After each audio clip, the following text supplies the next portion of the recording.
how do you go from where this started to end up being here doing that, right? To that extent too, man. It's a huge reach. All right, you're frustrated. I understand it, but you're still going. I mean, this is low impulse control here. I know you guys are well aware of the situation that broke the internet the other day with the Rampage Jackson's son picking up this wrestler, Syko Stu, dipping him all the way back before dropping him on his head in the ring, and then following it up with about 20 unanswered strikes as Syko Stu was unconscious. And you see here what led up to the incident, right? This was the initial interaction. I'm going to give you guys my thoughts on what took place and who was in the wrong, and just kind of dissect this whole thing. And you guys comment below. Let me know how you guys feel. Let me know where I'm wrong, right? And you see this dude, Syko Stu, off the rip, kind of hitting Rampage Jackson's son with this prop air can as they're in the back getting ready for a night of wrestling.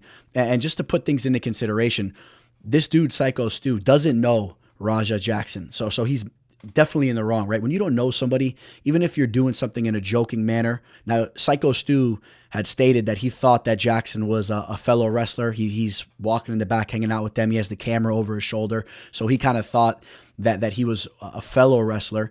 But that's his fault for not knowing that in advance before going up and hitting him with the can. You can assume everything's always in good fun, and you kind of should to an extent in that environment. But with that still being said, you're in the wrong for doing that without knowing for 100%. You also have to take into consideration the environment. That this is an environment full of actors, wrestlers, right? These are going to be people that are very out there, right? They like to have a good time, and they're constantly in character. Now, saying that, if you're Raja, you have to understand that if you're going to go to this kind of environment, it's kind of like when in Rome, right? If you're going to hang around a bunch of wrestlers and some wrestler's going to do a wrestling type of thing, you got to be a little bit more open-minded to it, especially when this is the main point we're going to get to, especially when they say that they thought you were a fellow actor, or they thought that it was in good fun. They saw the cameraman and they apologize as well. That's the biggest factor of this whole thing, man. The dude sticks his hand out and apologizes.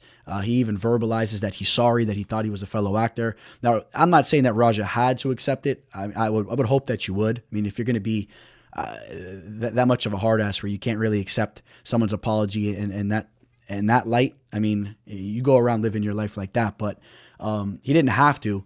But if he had a problem, he should have dealt with it right then. That was the moment in time where he should have did what he needed to do, what he felt he needed to do, which if you needed to give him a little open hand smack, you needed to come at him in some kind of way. I think that was the time to do it. This is where things get real muddy. Without going too much into the details, Jackson was upset, and then he's later getting told by the other wrestlers that are out there and some of the people that are running the show that he can get his get back in the ring, right? He can get his receipt, which basically he can go in and inflict some type of attack on him in the ring.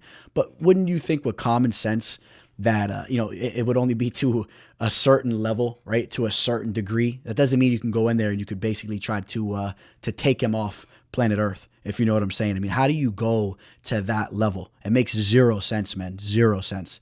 I mean, there's no question he was amped up. He was irritated about what happened. It was eating him up, and he let it build and build, and he was looking to get his get back, man. But I think that he messed up in a major way by not just getting it off his chest, off the rip when it happened. Should have never shook hands with the dude and all that. And then the major issue is you got to have some kind of understanding of the damage that you're inflicting on somebody. I mean, there's got to be some common sense here. And you could tell it was malicious. It was intended. You see the way he dips him back after he picks him up.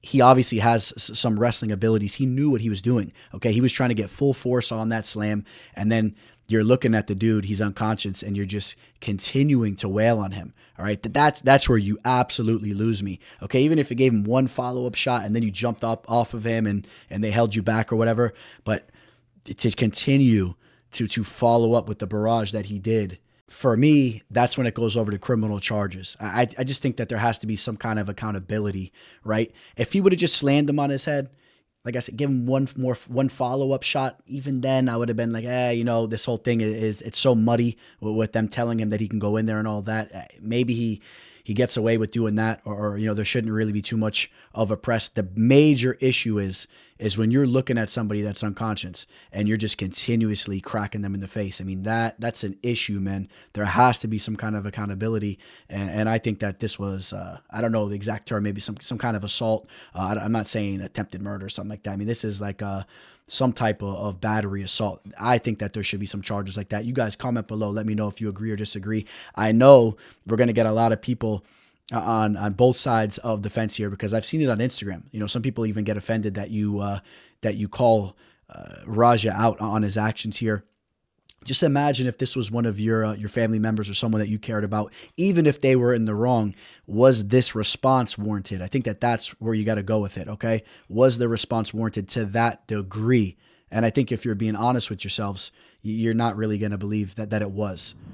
So what do we take away from this whole incident? I think that's the most important thing, right? When we're talking about this incident, it's not just to rant about it or just to get views and it's going crazy on social media, but I think there's definitely something you could take away from this, especially for you youngsters out there, okay? Because I'm telling you that Rampage Jackson should be held accountable for what he did. And some of you guys that disagree with me, you may be annoyed and you may be looking at me in one light. What not a lot of you guys know is when I was young, I was that Rampage Jackson. Maybe not to that degree, because when someone's unconscious like that, there was never a need to continue to go at them like that, in my opinion. And I've been in situations where there's been more personal vendettas going on than a stupid air can being hit in the side of your head. But I mean, I still had that common sense. When I'm looking at someone and they're out, to me, it just did nothing to me to continue to go in on them like that. And it actually kind of disgusts me, even when you're in battle. It's just, I think that's really, there's an issue going on there.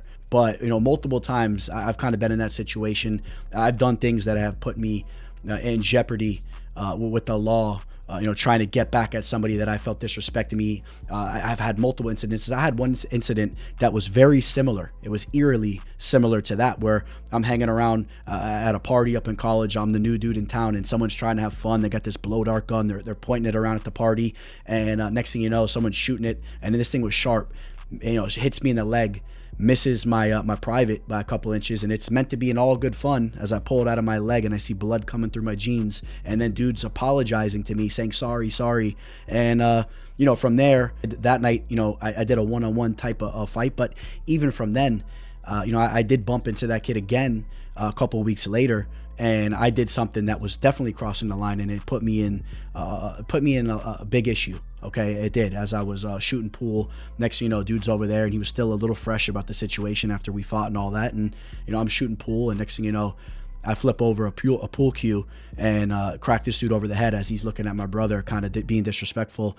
And from there, following it up with some further stuff that did end up putting me in big trouble. You see the blood everywhere, and then you realize to the magnitude of what's going on as you get out of there. But you see, puddles of stuff on the floor in the bar, and then from there you got to deal with, police blocking off your neighborhood where you live at, and you're kind of on the run for a little bit, and dealing with all the stress and anxiety of that. And then you're hearing about, the hospital bills and the medical situation dude's going through. Okay. And then, not to go on too much about that, bumping into the dude years down the line, which is kind of crazy, bumping into him years down the line, and then how that all went. Okay. So I've been in those kind of situations. I've done things that I regretted afterwards. I've had the stress I've had multiple situations where I've had the stress of leaving states, okay, and doing things that gave me high levels of anxiety. And I've done things that have cost me a lot of money too, okay, when you talk about lawyer fees and all that, okay. I bring it up to say, I have had those learning lessons. And, luckily for Rampage Jackson, this happened in California. I grew up in Florida, where the law is a little bit more strict and stern. So Rampage Jackson probably gets away with it over there. But, you do this maybe in the wrong state, or, you get caught up doing something like this. It could really catch up with you, man. Take my word for it. It could catch up with you, and it could have a major negative effect on your life, and it can cause you a lot of stress. So you learn from this. Just have a little bit more impulse control. If someone gets disrespectful with you and you give them a shot, be careful even then, man, because if you drop them, they can crack their head off the pavement. And trust me, I've seen this happen very closely, in my friends and family circle. Okay, you can crack someone in the head, they could fall back, crack their skull. It happens all the time. All right, and you could face some serious murder charges on that. Okay, so and in that light too. And if someone disrespects you in a variety of ways, if you knock somebody out, if you want to go that route, because I get it when you're young, I'm telling you, I get it. You give them a shot. If you see that they're out, at the very least, if they're unconscious, you don't need to just continuously smash their face. And in reality, it's one of the most despicable things you could do to somebody. At least be man enough to know that you got them, and then let them wake up, let them come back to consciousness. I just think that is I really believe it's one of the most despicable and disgusting things you could do to somebody, to just pound them while they're unconscious like that, just to smash them up, especially when that's your reason. Okay, it's got to be something more warranted, something more personal than that stupid little air can on the side of your head. All right, guys, so I'll leave you guys with that. Hit the comment section up below, let me know what you guys think. Signing out. Teller.